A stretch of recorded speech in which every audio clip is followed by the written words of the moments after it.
Tell you what, there's no shortage of things going on in my small world over here. My God. I hope there's nothing bad going on for all of you out there listening to this. Obviously, there's a bunch of grief going on the planet, but I'm really hoping and praying that everybody out there is safe and sound, and they're not losing the farm, and they're staying strong, and everybody should. These are the times when all of us need to take care of each other. That's all there is to it. And don't get caught up in all the BS and all the conspiracy crap. Make sure you keep it together and stick together, all right? And this will pass, and life's going to get back to normal again. So a few things. The new Watch It channel. My computer finally arrived today. I just have to drive into Whistler tomorrow and go pick it up, half an hour away. And then I can start editing up a lot of these long, frickin' awesome videos and slam them up in that Watch It channel. So hopefully it'll help a lot of you maintain your sanity and get to watch the real outdoors through a lot of these videos I'm going to put up. I think I'm going to start off putting up 4-hour long videos. And then, because let's face it, I mean, not too many people are going to sit there and watch the same nature video for 4 hours. Unless you're an absolute, well, you never know. I mean, I'm going to do various topics I'm going to place these cameras in various places that are going to pick up wildlife. You know, the Goat Mountain's going to be really cool. I can't wait to get that edited up and thrown up. That's going to be really neat to watch, especially for some mountain goat fanatics out there. I just got so much to come, so many ideas to do. But in the meantime, I'm going to share an email with you guys, and I'm going to share some photographs with you. Somebody emailed me in what they came across and took some great photographs of it. And obviously, it's nothing new, but it's just another good, hardworking, honest person sharing what they came across and sharing it with all you through my channel, which is cool. I was somewhat thinking about the photographs I've received. I have received so many photographs through these emails. It's ridiculous. I probably have enough photographs just to string them all out in a video and share every single one of them with you guys. And I think I might do that. It won't be hard to do. Well, it'll take some time, but I think it would be interesting. And then you guys can as well get an idea of what I am seeing, and you'll understand as well, too, that I just don't have the time to deal with all of these individual items. I just don't. Because the items that are getting passed on to me and emailed me and physically mailed to me in the mail are I don't know how to describe it. There's some very eye-opening revelations getting shared with me. It's almost like there's a group out there who's possibly picking me to be the one to blow the whistle on a few very, very popular and large topics that we are all familiar with. And I got no problem doing that. You just got to do a little more discussion and collect a few more items. And no, this has nothing to do with the skull topic from a couple of videos back here. This is something else that is much, much, much larger and is going to require some time and energy. And on that note, I've got the book. The book is just sitting there waiting to be published, and I haven't even had time to do that. I've just been strapped for time, and but everything's coming together smoothly.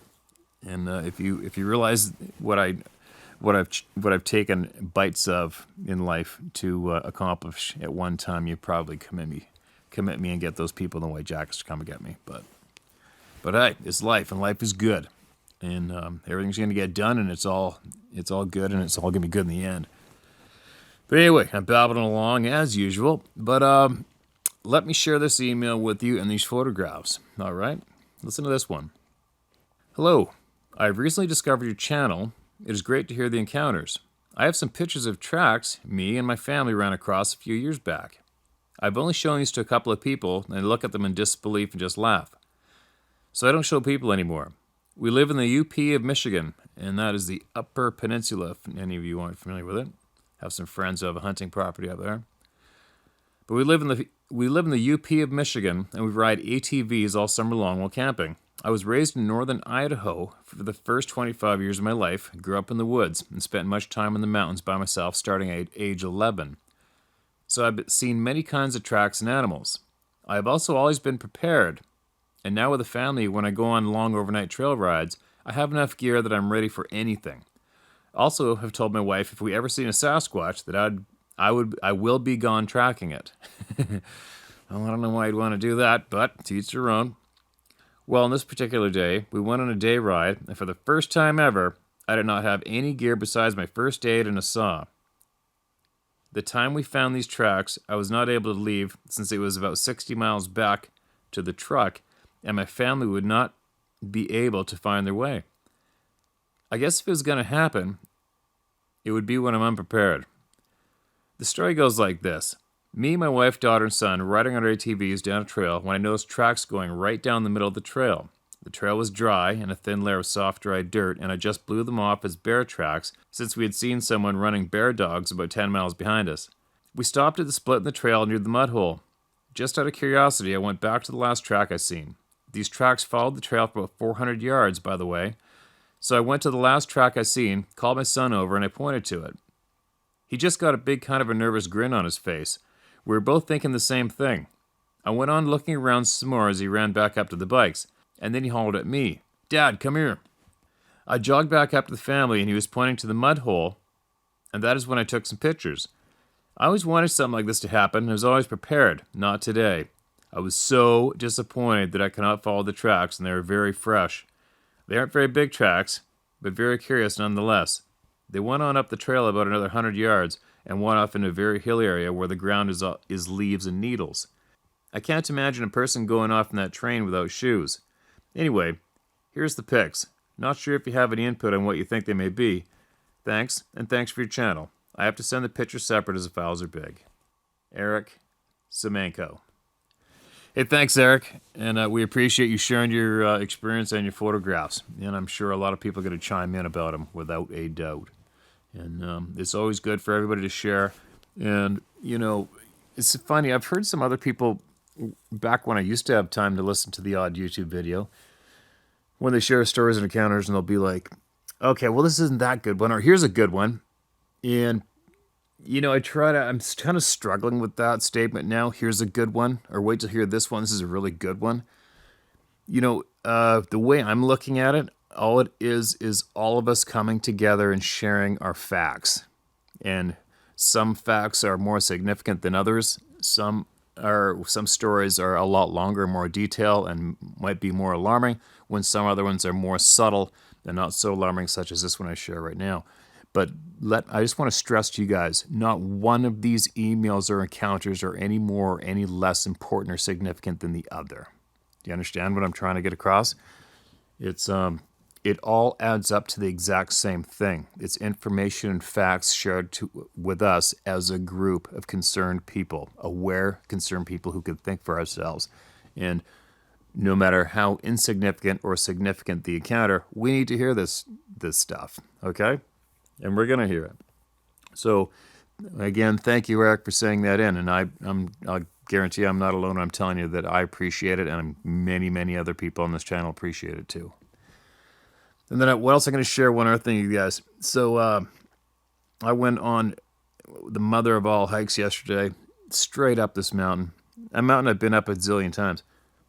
In the last 5 years, this mountain's been getting absolutely depleted of the game on it. And there's been definitely an upswing in wolves in the area. But I'm just going to share this with you guys. And it's a note to share with all you going with your gut instincts, which I've tried to encourage people to do that a few times in the past, because I follow my gut instincts on every single move I make in life, and it's creating me to win more than I'm not. And this one particular mountain, when you go to the backside of it, that's going very deep. In the past 8 or 9 years, I've always felt an odd pressure once I start wrapping around, getting too far back in there, and I've almost have like a subtle border with myself and this particular mountain, because you get around to this backside and it's just this one particular massive long stretch of big mature timber, and there's just something about that particular patch that I feel pressure from. I feel uneasy about it. I don't feel too cool going in there. And mind you, take note, when I'm talking about going up this mountain, I am going straight up for a couple of hours. It's not like you're going 100 yards off the trail. I'm already deep into it. It's just when I get to this one particular end, something always makes me stop. I listen to it, and I turn around and leave. So get this one. So a friend of mine, very good friend of mine, and also this guy's worked for me for, I don't know, 7 or 8 years or something. Solid, most solid person you would ever know, ever. And get this one, he also grew up in Belfast. And if you know what's going on there, I mean, this guy's seen people shot, stabbed, and blown up literally through his childhood. Not much rattles him. And he is also a very, very accomplished boxer, as most people Irish are. But I'm just trying to get across to you guys, he's no sniveler. He's far from a sniveler. He's far from afraid of much. And he doesn't really engage me too much on this topic of these beings of the forest. I don't really bring it up too much. He doesn't seem to have much of an interest. No big deal. But so yesterday he wants to come on this hike with me because he's actually going to come on a big hunt with us and jump out of a bush plane in September in very remote BC. So we're going to start our hikes now, and it all adds up to getting in shape for the fall. So we're hiking up this mountain, and he goes to telling me that there's a trail way around the backside of the mountain, which is basically below the stand of timber and right through it, which I was describing a minute ago. And he said, a matter of fact, and take note, I've known this guy for like 7 or 9 years or something. And then he tells me yesterday that he was hiking through there, and he said it was about 6 or 7 years ago, and he was absolutely terrified. And I'm like, what do you mean you're terrified? And he said, well, it was just something was just making the sound. He was quite a while ago, but it was just something was making the sound. And he said he was absolutely terrified. And he said he kept on running. I mean, this guy runs for miles, right? Does marathons, the whole 9 yards. And he said he kept on running, and he said this thing was paralleling him, but it wasn't making any sounds with his feet. I'm like, what are you talking about? He said he remembers that he was confused because it was paralleling him, no problem, in that dark timber, but it wasn't making any branches or steps or any sound pushing through the brush. But he said he kept on hearing this very low, guttural, grumbling, growling voice or sound coming at him, and it scared the living crap out of him. And that's all he had to share with me. And I'm like, no frickin' way. After all these years, you finally just telling me this now. But it's just something, like I said to you guys before, I don't seek out. I'm not a researcher, but I do take note from my local community members when I hear of any kind of a subtle mention of like this, and then I take note where it is, and I don't forget it. And that's just for me. And sure enough, that was where I feel too much pressure, and I naturally stay away from that zone. And I've been staying away from that zone for, I don't know, I think I've been hunting there. I've probably been hunting there 9-10 years for sure around that mountain. And it was just a funny coincidence, don't you think? And then I get to chalk up yet another person who I know, who's a friend of mine, who has had an odd experience. And this is from a guy who wouldn't even say in a second it was from a Sasquatch or Bigfoot. All he said was he was jogging, and he was absolutely terrified, and a deep guttural sound was coming out of the timber as it paralleled him for quite some time. Go figure. So anyway, that'll have to be it for now. As soon as I managed to push through this weekend, I also have a video shared with me of those guys with the previous unknown skull. And they shared a video with me with a tape measure with it, and as well with the skull from what they said was a 650-pound black bear. And that skull definitely looks like it came from one of those for sure. I don't have time to edit that up and yank it off the email and save it and edit it and export it right now. So we'll have to do that probably. Maybe I'll do that next time. And then we'll let you guys have at it. Oof, there you go. Another good chunk of babble out of me.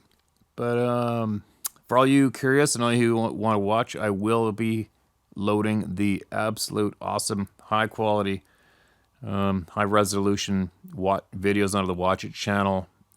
Probably within 24 hours, it should be the first long length one hitting the screen on YouTube. So go check it out and watch it and zone out and pretend you're there.